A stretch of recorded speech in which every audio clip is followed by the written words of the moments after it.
The line. Hi, Ricky. This is Dan Barry here in Silver Spring.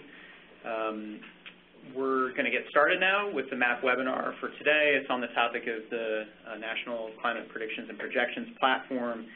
I'm joined in the room here by Rick Rosen, Anarita Mariotti, Sandy Lucas, Victoria Martin, Lauren Jones, and Ken Mooney. And I believe Wayne is on his way. He should be here soon to join us in the room. So we have three speakers today. We're going to hear from Ricky Rood of the University of Michigan, Galia from NCAR, and Keith Dixon from GFDL. So Ricky, can you hear me? Are you on the line? Yes, I hear you well. Do you hear me? I hear you perfectly. I just transferred control over to your computer, so share your desktop and take it away. First, I share my desktop. Then I go into PowerPoint. Then I swap displays. Great. Digital acrobatics. Except the display is there. So you see it now? Looks great. Okay. So thank you for this opportunity to brief the MAPP program and CPO. This is the first briefing we've had on NCPP, the National Climate Predictions and Projections portal, since back in January. And today I want to talk specifically about NCPP, perhaps in a bit of a broader context after our workshop, and on the development of capacity to support planning and management. One of the ways we have been framing this is something we call the practitioner's dilemma. And in fact, in the CPO conference room a couple, maybe 2.5 years ago now, we had a meeting that was sort of initiated in NCPP. And one of the points of that meeting is that it was not a lack of downscaled data sets or a lack of simulation, but perhaps a plethora, and it was very difficult to choose. And in that meeting, it was decided that one of the most essential elements from a scientific point of view was comparison of methods, comparison of data sets, and that was at the foundation of being able to describe the uncertainty, and that was part of the things that needed to be accomplished in order to make the climate data more usable. And so NCPP came forward from the get-go with the idea of the evaluation of this, but also the need to integrate together sort of a complete ensemble of information in order to improve the usability of climate information, where we place the word usability in perhaps contrast to scientists often saying that data is useful, where usability is from the practitioner's point of view. So what I would like to do in this talk is to introduce the idea of something like a supply chain. And this idea of using the supply chain or chains is evolved a little bit from a paper that Maria Carmen Lima et al. Have submitted to think about improving the usability of climate information in terms of a supply chain. And then after I introduce that idea, I would like to very briefly list some of the products we've already released, many of them in concert with the workshop. And then from that, talk about new capabilities that are realized from those released products. I'm going to give 2 brief examples. And then a bit about going forward, and perhaps within the context of a broader NOAA strategic vision as well as the USGCRP strategic vision. So the idea here of the supply chain for practitioners is pretty straightforward. The supply chain notion is that you have some sort of raw ingredients on one side and you have some sort of consumer on the other. And for the climate science practitioner problem, those are the 2 ends of the chain. The raw ingredients are the science information, and then there are a variety of end users that are in very many different fields and speak very different language than the scientists do. In the U.S., we do have capacity. If you look at the RESA programs, for example, they're just one example that's been doing adaptation and resource planning, in some cases for well more than a decade. But one of the things that's come out of that, and a fair amount of the research on usability of climate information, is how hard it is, and that there are many barriers to the use of data and information. And so the notion here is that some of the links in the chain exist. Some of the links are in fact connected, but there's not an especially smooth end-to-end chain yet that links sort of the climate raw ingredients of data and projections with the end user's needs. So NCPP is not trying to build this chain as much as it's working within the community to complete the chain. It recognizes the investments in the capacity that's already been built, and it recognizes the communities that have been built around these that are starting to evolve standards and services. So we plan to do this sort of work in 4 core focus areas to link the chain.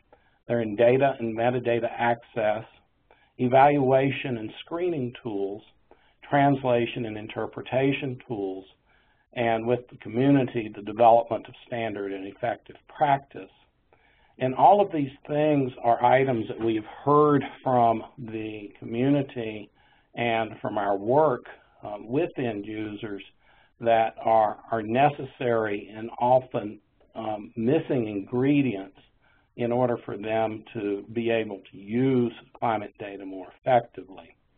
And at the foundation of many of these things is this need for objective evaluation. NCPP works through what I would call a planned and managed and continuous improvement. So we develop products and we release them, but that's not the end. Through our continued use and participation in the community, we improve these and come up with subsequent releases. And so we're trying to do a link of climate data, scientific analysis, synthesis with applications. And we also are always working in groups that have application practitioners, scientists, and that includes both climate scientists and social scientists at this point, and information technologists. Here's from the paper by Lemos et al. That's in review. I think it's in minor revision at this point, talking about chains of organization, in which she and her co-authors present several models. And the idea with NCPP, we think that is most appropriate, that NCPP fits perhaps into this key chain model, where there are a set of boundary organizations who are our leading customers, and these would include the RESAs, the Climate Science Centers, and the USDA Climate Centers. And we also have, through our work with the users, identified a set of what we might call the sophisticated end users who within their organizations already have substantial resources. A couple of reasonably well-known examples of these in the United States are Tampa Bay Water and San Francisco Water, both of which have a staff that is able to do some of the work that a boundary organization does for what we might call less resource enabled users. So what does NCPP bring to this chain? Objective evaluation, a standard starting point, which is something we've heard, for example, from the Forest Service that they really need in their planning, is that they would like to have a good starting point for knowing that the data is vetted and evaluated and described. Tools for provenance, which is relevant to example the goals of the National Climate Assessment.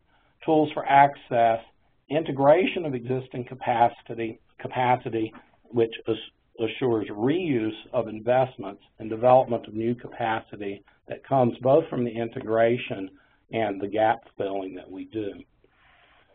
So we have a pretty substantial list of released products at this point. We had this major workshop in August, which had about 100 people come to it. And since we are embedded a little bit into the philosophy of social science, we had a formal evaluation of this workshop, and the executive summary of that has been released, and I think the entire report will be released within the next week or so. That was by an external evaluator. We had the recent paper, The Practitioner's Dilemma, which appeared in EOS coincidentally this week. I thought the timing was good for this telecon. And then we've released some protocols and some metrics to try to improve the process. One of the things we did early on at the request of some people and for our own purposes was to collect together information on all the downscaled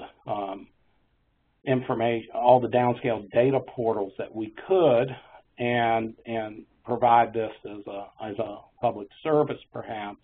And then we've also in the workshop made what are now substantial data holdings and evaluation of downscaled products and indices.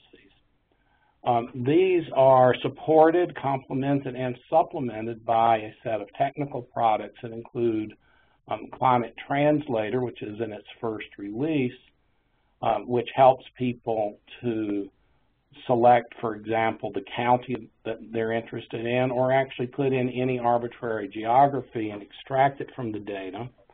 And it works on top of Open Climate GIS, which is the infrastructure tool that actually does it. And much of our work is in an environment called COG, which now has many Earth system community projects using it, including increasingly Earth System Grid Federation. We also have a lot of effort in metadata, which I'm going to mention here because it has been an important link to the international community through Cordex and in the European Union, who have been especially interested in the work. And then we have an advanced data search that is a faceted search that essentially allows you to shop and choose within our data holdings. And I have to mention here that much of this work is done in a very strong partnership with the NESI project that's also largely run out of CPO. So I want to very quickly just look at two examples here. This is the Earth System COG search interface to the Earth System Grid Federation data holdings, and here are the facets that allow you to pick and choose. And if you pick and choose your data sets, then it ultimately gives you, for example, this plot, the metadata associated with that plot, and then the actual numerical data so that you can go in and manipulate and investigate in other ways the data that are stored in the plot. So this sort of metadata bundle is a unique and I think an important contribution that we've made. And again, this Earth System COG interface is now taking on a lot of attention within the Earth System Grid Federation. So here's a result, which is a fundamentally new result to most. We're looking at a heat index here. Up here at the top, we're using two downscaling methods, the same GCM. This is the mean number of days above 35C in August. This is the maximum number. And you can see that up here, using this sort of downscaling techniques, which are sort of drawn toward the average, you know, they're comparing to observations. These are different from observations of 1 to 2 days. But then when you go look at the extremes, then you're seeing numbers up here at 10 to 15, which is an enormous uncertainty if you're thinking about how to plan with this information. The Climate Translator, Open Climate GIS, then allows you to select and localize calculated index. It returns data suitable for GIS programs, R statistics, Excel. These are the sorts of things that the end users say they want. They want to be able to use this data in their tools. And here you can see something that came out of the Excel that looks at the probability distribution functions for one county, Wake County in North Carolina, of the previous plots. So going forward, one of the things we thought we should look at is the USGCRP and the NOAA strategic plans for adaptation. And if you look in there, there are many goals for adaptation and mitigation, informing adaptation decisions, the development of ongoing capacity, sustained capacity, and NOAA's goals called for sustained reliable climate services. So we were going to look here for a second of who we've been working with. The people in or the organizations in the column on the left are people who I would say were pretty strong partners as we were going into the workshop. And the link at the bottom is sort of a more complete list of all the folks. And one of the things I wanted to point out with this group, especially within CPO, I'm with the GLESA, Joe is with Western Water, I think Andrea Ray is as well. And through CSAT, we pick up a number of the other RESAs. So our culture and our services have been defined quite strongly with some of the RESA programs in hand. I'm just going to mention a couple of these that we've been working with very strongly since the workshop. Is that our colleagues at the Centers for Disease Control put us in touch with the Council on Environmental Quality that's working the President's Climate Adaptation Plan. And we've had 4 quite extensive telecoms with them about the scalability and the feasibility of extending these tools to a broader range of national services. And one that I'm going to mention because I think it's my home institution a little bit is that in the School of Information, we're going to have a project-based course this winter with folks from human-computer interface, integrated analysis people, and my home department to try to build and design services on top of the NCPP tools. So this is my last slide. Going forward, what we would like to do is think about linking and smoothing this supply chain. Over here on the left are sort of links, which are the tools that we've already done and are working on, and we imagine connecting these together through our 4 core foci of data and metadata access, evaluation and screening, translation and interpretation, and the evolution of standard and effective practice to increase the usability here and develop what we might call more integrated services, perhaps bigger and stronger links in the chain, where we imagine ultimately Climate Translator is a complete portfolio of services on top of perhaps a data discovery portal that builds off of these that's now including translational information and more guidance with it. And then one of the big things that we imagine is a hub that allows the access and the evaluation of indices that are used by end users. So what I would like to leave is that NCPP brings to this broader environment of USGCRP and NOAA capacity and objective evaluation, standards, translation, provenance that I think will be essential to provide the sorts of services that we feel are needed going forward. Thank you. Thanks a lot, Ricky. That was a really helpful update. Are there any questions here in the room for Ricky?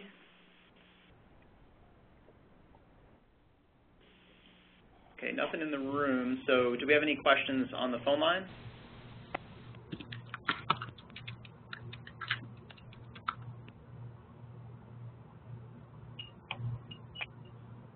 Any questions anywhere for Ricky? Yeah, yes, I have a question. Hi, Ricky. This is Anarita. Can you add a little bit of information regarding what the data that your data and metadata access tools are accessing is it CMIP 5? What kind of information are you using?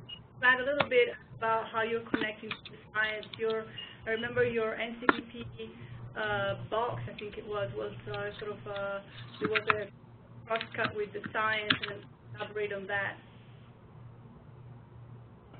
So I had a little trouble understanding your whole question because there was a little bit of typing or something in there. But I think the question, one part of the question, what data are we accessing? Yes. And so I can answer that part. So our tools are actually services that allow us to access any of the archives that are in NetCDF format that includes the CMIP3, the CMIP5, as well as the products that we have developed specifically for the evaluation. So our tools are not anchored into any particular data set. In fact, they have been used already to access both CMIP3 and CMIP5. The primary data that we access here in the evaluation are the standard downscaling data sets that are widely used. And so those are like ARM and BCCA, and they have been used and archived and documented so far primarily on CMIP3. And then we also access the observational data, gridded observational data sets of MAUR and DayMet. And all of these have been chosen because they are widely used in the practitioner's community. And then what we have done is calculated on the order, I think, of 100 indices that the applications people tell us that they want from all of these data sets. We've also accessed and have in our data the NARCAP data, which we have gridded to the same grids as MAUR in order to allow intercomparison. And for fairness, we've also gridded the others back to the NARCAP native so we can compare those resolutions. So they are sort of the current data holdings, and what we can access since we've developed this as services using standards, it can really access virtually anything in the Earth System Grid Federation, and then we also can directly access like the USGS Geodata Portal, and have. We have time for one more question. Yeah, Ricky, this is Ken Mooney. It looks to me like from your description that you're actually building something here, and I'm used to being in a competitive research program for your proposals. So I'm kind of curious as to if you really are building something, and it looks to me like you are, what's your time horizon on when it will be built, done being built, or at least phase one being built, and when it is being done, where do you envision that it would actually be housed? Because your initial discussion looked like it was almost something that a private sector company might be offering in a competitive market, the private sector market. So do you have a time horizon as to exactly when all of this will be over and done with, or not over and done with, but, you know, done on the research end and development end? And okay, so I'll try to keep a narrow answer on that to not run amok on the time. We are indeed building products, and we build those products in collaboration with NESI here, and we have had a first release of all of these products, though it might be called an alpha or a beta release, over the course of the last 6 months. NESI and the whole effort in building infrastructure to link these things together is an ongoing project, and you know, the infrastructure effort in this country started seriously about 10 years ago and is really just beginning to have its very large impact realized across the agencies. One of the interesting things, and I'm going to jump here a bit, that we have participated in since the workshop is I was invited to the OSTP Institute to talk about open data and specifically for exposing this data to the private sector. And one of the things that came out of that is that some of these services like Open Climate GIS might be the right interface to open access to the private sector, who seem completely disinterested in working in the weeds of what we would call the climate, protocols and formats and standards that are very discipline dependent. So we've actually been talking with some of the folks there, and actually I was just appointed to the AMS committee on this particular subject.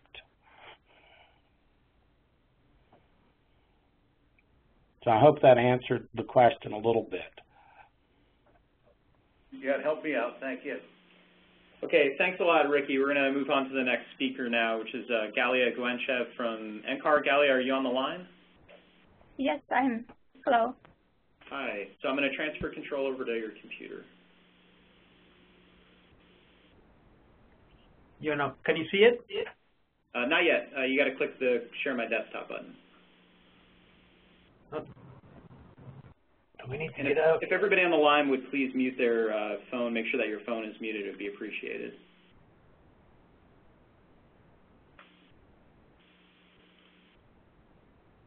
Can you see us now there?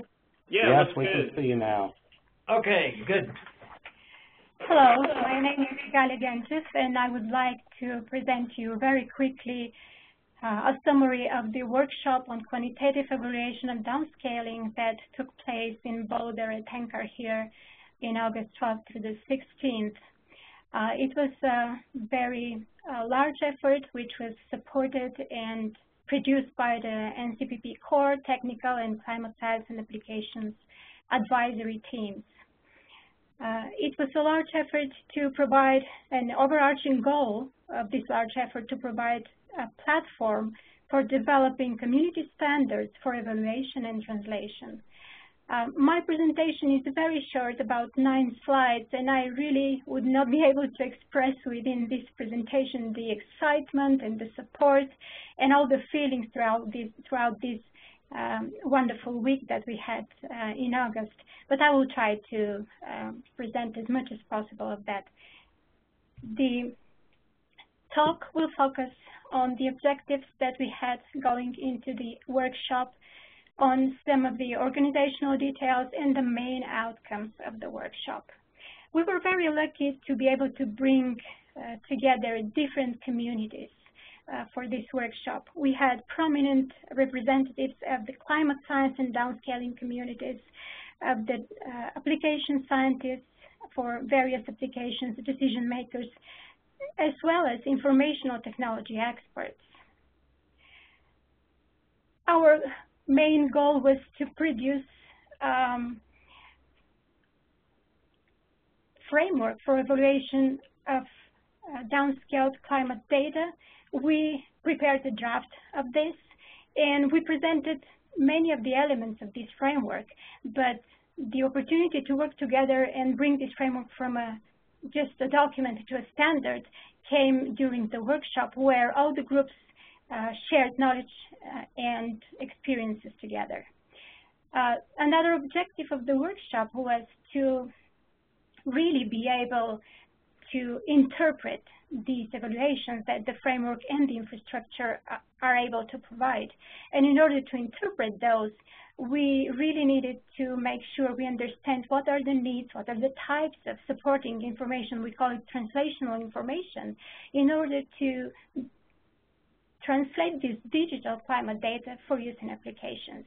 And we were supported throughout this work and during the workshop by the established working groups on several sectors: water resources, agriculture, human health, and ecological impacts working groups.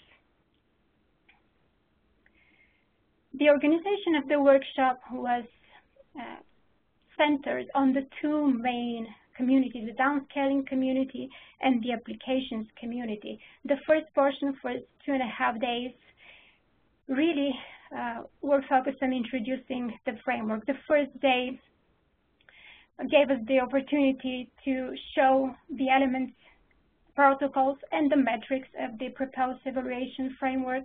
In addition, we showed small demonstrations of all the capabilities that we have developed and that Ricky already talked about. The observational data evaluation, the downscale data comparisons that are stored on the Earth System Grid node here at NOAA. We talked about metadata capabilities and the opportunities to go from the national scale that the evaluations provide to the local scale through the use of Climate Translator and the Open Climate GIS capability. Although these tools all are in their prototype stages, alpha or beta versions, we really thought that it's important to bring the users in early in the process to advise us during the development, and we succeeded. We received quite a bit of information and feedback on the use and usability of these tools. Another important highlight from the first day was the very detailed and thoughtful discussion on what is a baseline and what characteristics of baseline for comparison should have the observational data sets, what differences do they have, how do you compare them, and so forth.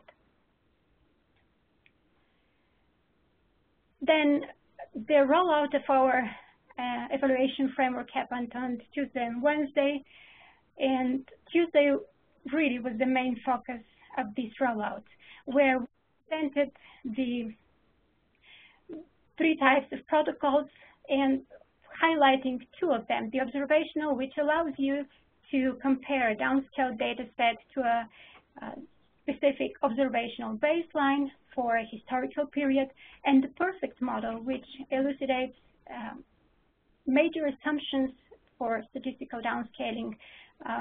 And I'm really happy that Keith Dixon, following my talk, will be able to talk in more detail about these experiments with the perfect model protocol.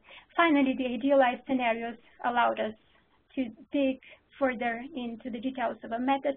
However, it's still in the development stage by scientists.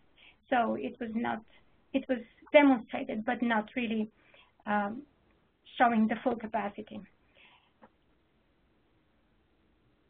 The last 2 days focused on the applications groups through different panel discussions, opportunities, breakout sessions, and the goal was really to find out what is needed in order to interpret all of these wealth of evaluations in order to provide usable information for application users and practitioners. We talked about various elements that are needed to support this interpretation, and one idea was that a succinct summary of the advantages and disadvantages of all of these data sets would be very useful, similar to what a nutrition labels information contains. So having laid out the workshop organization, I would really like to focus now on the main outcomes we took from the workshop. The workshop was very, very exciting. It was you could feel the air. Everybody was supportive, everybody was engaged, everybody was very, very thoughtful, and we found out that actually we received a tremendous amount of feedback, and it was very important to see that we succeeded in bringing the various communities together. We saw people talking to each other. For some of the various people from the different communities, it was eye-opening how they can understand each other or they cannot understand each other. It was an interesting process. So from all the discussions that we had and all the conversations during the breakout sessions, it was clearly identified that to connect the community chain of providers and users of climate information, NCPP really needs to focus our efforts to a target audience, and it was recommended that the boundary organizations such as the resource, climate science centers, USDA hubs, extension agents, NGOs are these boundary organizations. While some of the tools are readily developed to support these sophisticated users, some of the translation that NCPP will be developing and is in the process of development can also be helpful to many other users and practitioners. Having in mind that the science of climate adaptation is a very complex topic, and climate change as well, we were reminded times and again not to do this alone and to find partners. During the workshop, again, during all of the discussions and talks during the breaks, the message that evaluation is relevant and necessary was brought up and appeared very clearly. Many people were asking, how good are the data for my region? What are the best choices? So it prompted a very detailed discussion on what can NCPP do for you. This discussion ended with, in summary, in identifying the full product stream that is needed by practitioners and climate scientists alike. Access to observed global climate model, downscaled climate model data, indices, evaluation of these data, metadata support and provenance of the data sets, intercomparisons, and it doesn't stop there. Now, people were interested, all right, I have this evaluation in front of me. I understand what the interpretation tells me. How do I choose, though, the best ensemble? And I would like to reach and be able to access this best ensemble for my application. And uncertainty descriptions definitely were mentioned as a necessary element of this full product stream. Finally, we had many various communities participate in the workshop. It came up and it was clearly evident that there was a different level of understanding, different level of preparation and knowledge about climate and climate change. However, even the novices, as well as the, I should say, even the advanced users, as well as the novices in this area, really indicated that they needed guidance. And as some of them mentioned, practitioner's guide would be very helpful. Templated approach or template how to choose these downscaled climate projections that will be really credible for my question in my area. Another question that came up, and it was important to consider, was that when you choose an ensemble and you have two similar questions, if you have two practitioners coming to our capabilities and to our websites with the similar questions for two similar regions, they should get a similar answer as a final set of ensembles, because this speaks to the credibility of our efforts and to the credibility of the evaluation. And of course, due to the variety of users that were invited and participated actively, it immediately became obvious that a tiers of different translation is needed for the different users. And now we can, this is my next to the last slide. Now we can take a look at a little bit of a different evaluation. The evaluation workshop was assessed by an external social scientist, Gillian Wallace. She was talking throughout the week. She was participating, talking throughout the week to participants, interviewing them. She also sent out an exit survey, and 39% of the 92 people who attended responded to the survey. The survey included different questions for their expectations from the workshop, whether they thought the workshop was useful. And many of them agreed that NCPP's approach provides a foundation to address the need for evaluation. They pointed out that they learned a lot especially about downscaling methods, their advantages and disadvantages. We ourselves learned a lot about what is needed for practitioners, how we can work together, how we can understand each other. And of course, many of the people who came had the expectation of having the opportunity to create collaborations, and we were very happy to see that they indicated that this happened during the workshop. They really got in touch with people they have known just by name before. At the end, 94% of the responding participants, before I say the final comment, I wanted to mention areas of improvement. Many people also indicated some areas where we can improve. For example, the focus and the framing and the content that we presented. It was a great presentational content. Everybody congratulated us on that. But some issues were evident to some people. Organization of breakout groups, the opportunity to have hands-on tool presentations was missed at this point, but this was something that we can improve for the future workshops and future meetings. Finally, 94% of the people who were asked and completed the survey responded that they would recommend this workshop and they would be happy to attend a future workshop. Before I leave, I really quickly would like to show you the workshop website, which is embedded within the COLC Interactive Project Management environment. It is a live website. You can see that it contains the agenda, but the agenda contains not only the presentations as PDF and PowerPoints, it contains the actual webcasted recorded presentations. So it's a wealth of information that you can get in touch with. The evaluation of the workshop will be available within the next 2 weeks. Currently, only the executive summary is available.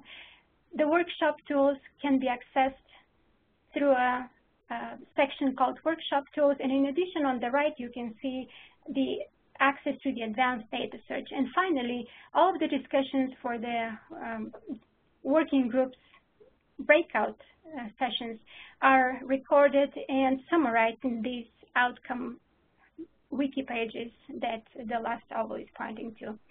And to finish with the sentence from the evaluation, important outcomes from this meeting were the opportunity to share knowledge across various boundaries. The groundwork was laid for future collaboration. Working together with the community to adjust NCPP's approach was occurred, and getting people invested in the future of NCPP was an important result, and we saw the excitement and the support from people. Thank you. Thanks, Galia. We have time for a question. Is there a question in the room here?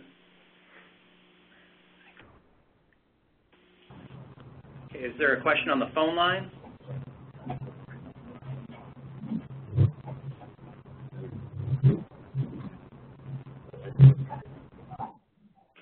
Okay, well, if there are no questions, we'll move on to the next speaker. Thanks again, Galia. Appreciate the talk. Are you on the line?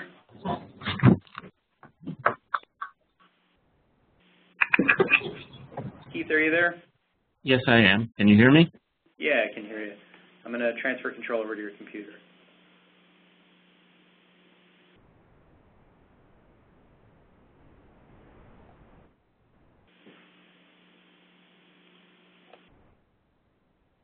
Okay. Well, thank you for the opportunity to talk today.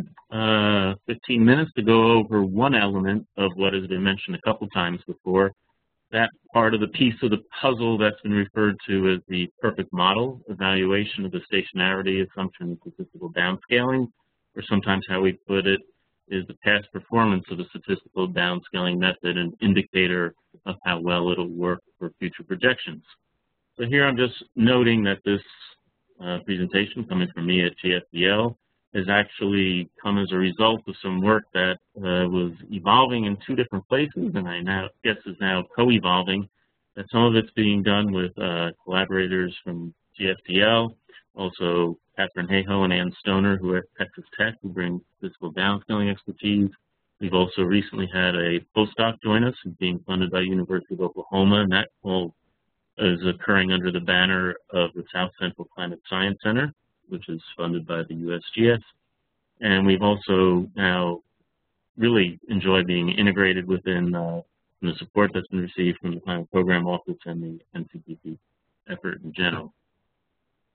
Just from the big picture view, when I'm describing at GFDL why we're doing this sort of work, since it doesn't fit into GFDL's traditional dynamical outlook, we view it as a way to try to take the information that's being provided by the large-scale science, including the global climate models, observations, those big 3 points that have been made that have gotten people's attention. That climate change, warming is unequivocal. Most of the change in the last 50 years due to human activity, and there's more coming in the future. That the summary for policymakers in the IPCC Working Group 1 isn't quite enough.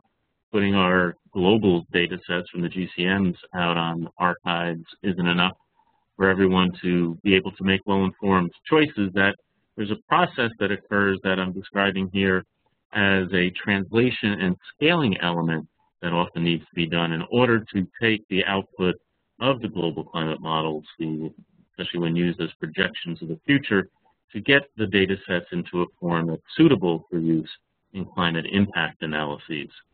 So we also view it as not necessarily a transfer primarily from the realm of climate science to that of the decision makers, but actually there's a lot of work just transferring information between the different subdisciplines of science, from the global scale climate down to ecosystem modelers or ag crop modelers, etc. So downscaling is the word there, but why do the statistical downscaling? Especially if you're in a place that has the word dynamics in its name, like GFDL. Well, this is roughly what a grid would look like from a typical global climate model of today's generation or the last few years. An individual grid cell may be upwards of 200 kilometers on a side. So that means you could have a single grid cell that's going to encompass an area that includes parts of the Pacific Ocean, San Francisco Bay, the urban environment of San Francisco, Sonoma and Napa Valleys, areas obviously with some fairly different climatic characteristics, yet there's a single data point, a single value coming out of a global climate model. So we view the statistical downscaling process as a statistical refinement of dynamical model output that typically is viewed of as having two broad purposes. One is we're looking to add more realistic, finer scale detail that's not found in the coarse or resolution global climate models as informed by observations. So we also have another aim, however, that that's not enough, because one could say, well, dynamical models, regional models could do that same thing, which is true, and there's a good effort going on for that. But even regardless of what the resolution of the global climate or the dynamical model, even if the regional model is, there can still be biases in that dynamical model output that make it impossible or just not practical to be used in some end-use applications. So the statistical downscaling aims to correct the dynamical model's biases and the other shortcomings in the model simulated climatology to make the data more realistic. So for some folks who come from a weather background, they sometimes describe statistical downscaling somewhat analogous to the MOS.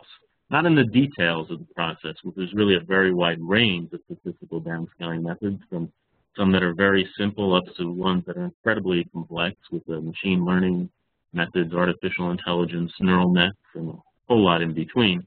But basically it's this idea of using a statistical approach and some empirically derived information to help translate the large-scale information coming out of DCM so it's more relevant at the local scale.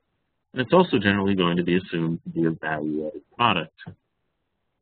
So in a real-world application, the practitioner is faced with a situation like this. I have a set of data sets. I can look and find real-world observations for the variable of interest.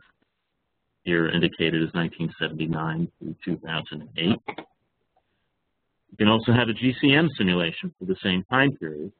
And because we can run climate projections of the future, you could be interested in a late 21st century time period, but obviously there's no observations for that period. So we can proceed in the statistical downscaling framework by saying that we can learn about what the differences are between the observations and the GCMs by having a statistical training period, you could call it, where the target, or the truth, is the observations, and the GCM provides the predictors. And from that statistical processing, we can glean some information about when a given GCM simulated value occurs, what would you expect in the observation? So you can adjust and add that smaller spatial scale detail or adjust for the biases.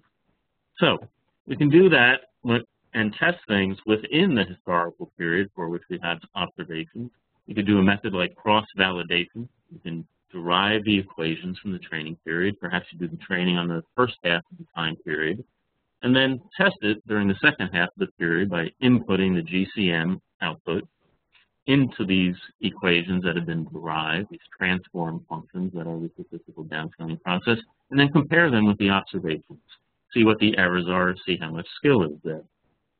Typically then what's done is that those very same transform functions from the statistical downscaling processing are applied for the GCM projections. So take your GCM output for the future, pump it into those same transform functions. You now have a downscaled estimate of what the future observations would be like.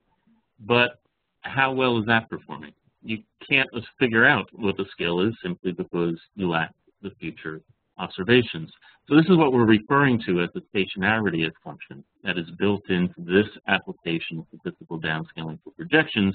It's essentially left for people to assume that the level of skill that was exhibited by the downscaling historical period still applies in the future, even though the climate itself is changing.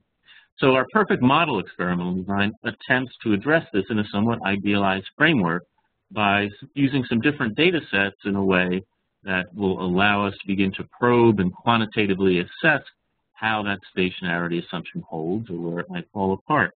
So we can do that by using as a proxy for observations a high-resolution dynamical model. So in our case, we're starting off with a 25-kilometer resolution model, and we can run that for the historical period and for future projections. So now we have our proxies for observations in both the historical period and the future. And then what we can use as standing in for what typically would be the GCM is we can take that data from the high-resolution model and process it. We can degrade it. We can smooth it. We can do known things to it that essentially have it retain the information that you might see at a 200-kilometer resolution and use that in place of what we would normally have the GCM data. Now, instead of just having 3 of those 4 types of data sets, we have all 4. So just visually what that means is that if we focus on just the US 48 states region, we're still dealing at 25 kilometers with about 22,000 points. This is what a climatology from our model that we're using looks like for daily mean maximum temperature over the period. So that would take the place of the observations for the historical period. We can take that data and now just coarsen it, interpolate it back to a 200-kilometer grid. So essentially 64 grid points from that high-resolution grid now fit in within each grid point in the coarse grid. So take an area average, it's still going to be the same value, but you've lost a lot of the detail. And then just to facilitate processing, we then interpolate it back to the original grid resolution, and you just have this smooth look. And those are the data sets that we would use for the training.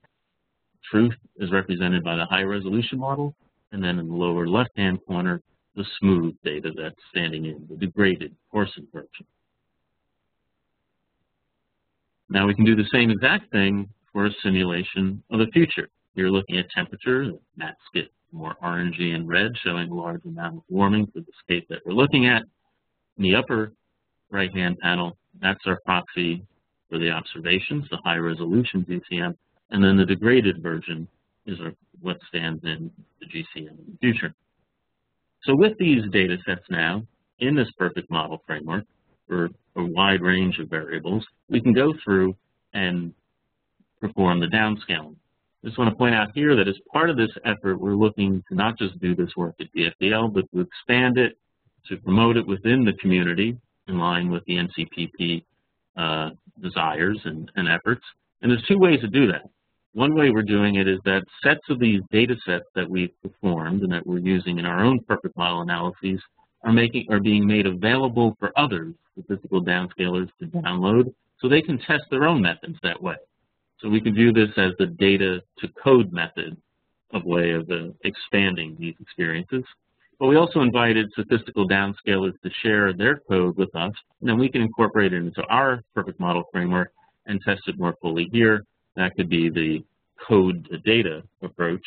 And in the aftermath of the NCPP effort, we have had some connections with, well, I guess maybe 4 institutions representing 3 different types of downscaling methods. And 2 of those groups have expressed an interest, I don't know how far they've gotten yet, in going with the data to code method of downscaling some of our data sets from the COG website. And we also have a pledge where we think within the next month we are going to receive the code from one of the downscalers that we will then run through our full set of tasks.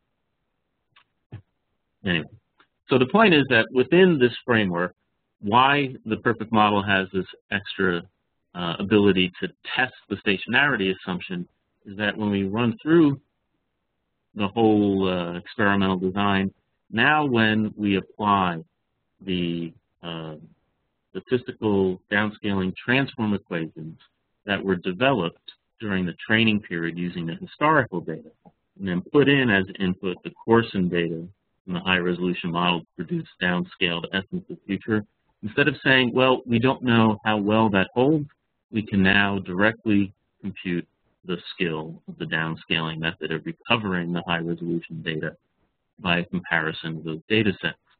So that's the new and different approach. And what that means is that now we can have this quantitative test of stationarity.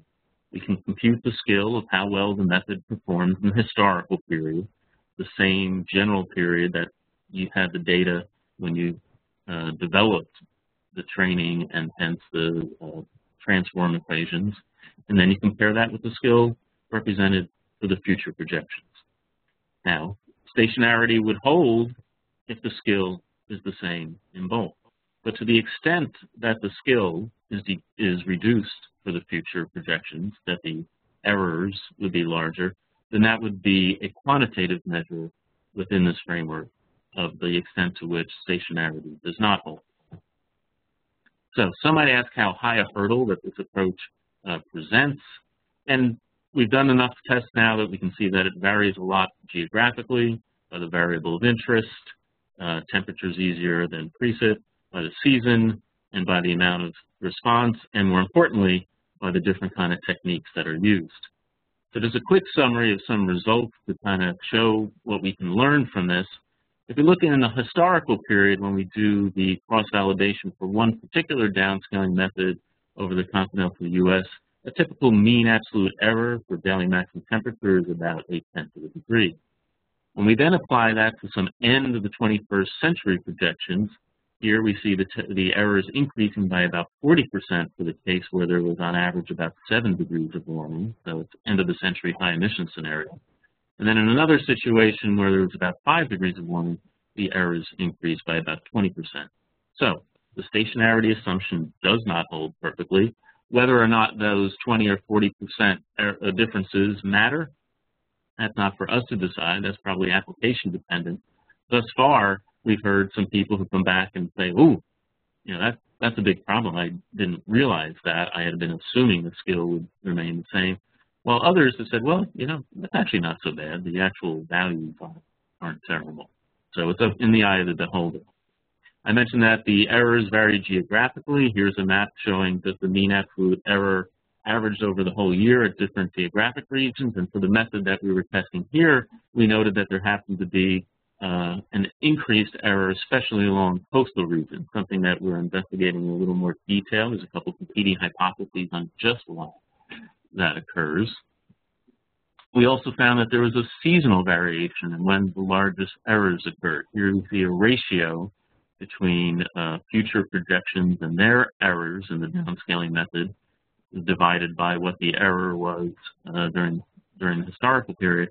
So a value of 1 would be there was no degradation for the future projections. Here you can see that for the case where we saw about 7 degrees of warming, in August, the errors were about twice as large. However, for this method, in the winter, there wasn't very much degradation at all.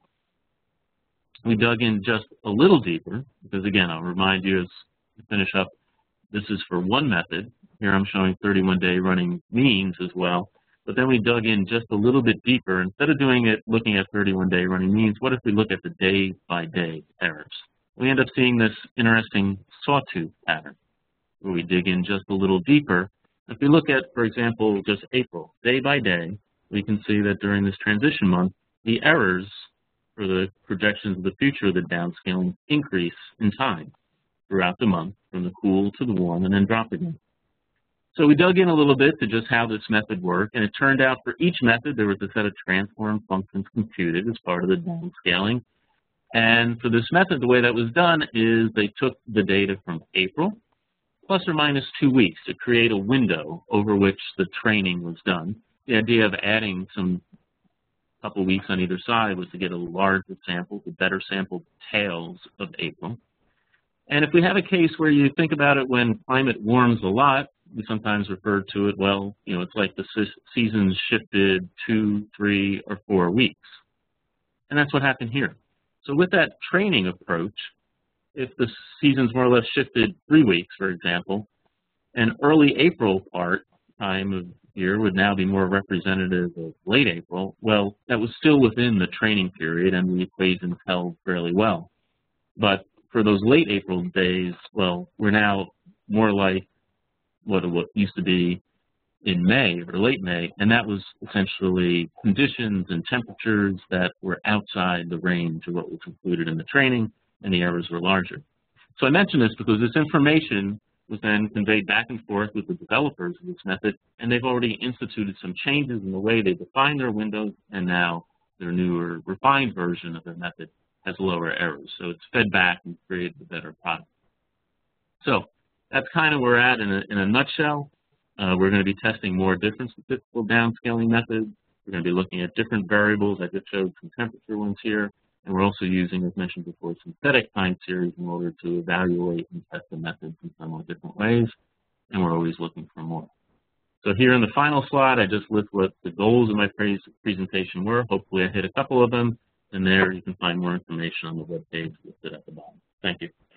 Thanks a lot, Keith. Any questions here in the room for Keith? Hi, Keith. This is Anarita. I think the method you propose is a very clever way to isolate the impact of non-stationarity or evaluate that. The fact that you use basically the same model to basically downgrade the high resolution model and then calculate the coefficients for downscaling between two models that are the same model basically, in a sense seems to allow you to evaluate an upper bound of the skill that you can expect. Is that correct? Mm-hmm. Because in reality, your observations and your model, you have biases that you're not having, considering this kind of approach. Right. So exactly. So that's what I was alluding to a little bit before in terms of how high the hurdle is. So we decided to take an approach in this first cut where we didn't set an exceptionally high hurdle in that, as you noted, we are degrading by smoothing the data, but we're not introducing some of the other kinds of biases that one might see between observations and GCM. So it doesn't have seasonal shifts necessarily or big changes in skewness and the like. So in that regard, we lowered the bar, and that might be the upper bound of the skill. Where we really challenged these downscaling methods was by taking, in our first cut, these late 21st century high emission scenarios. So we really had a lot of climate change going on. And so we're kind of testing a little bit more where the hurdle set high is in the amount of climate change and being able to better evaluate that aspect of stationarity.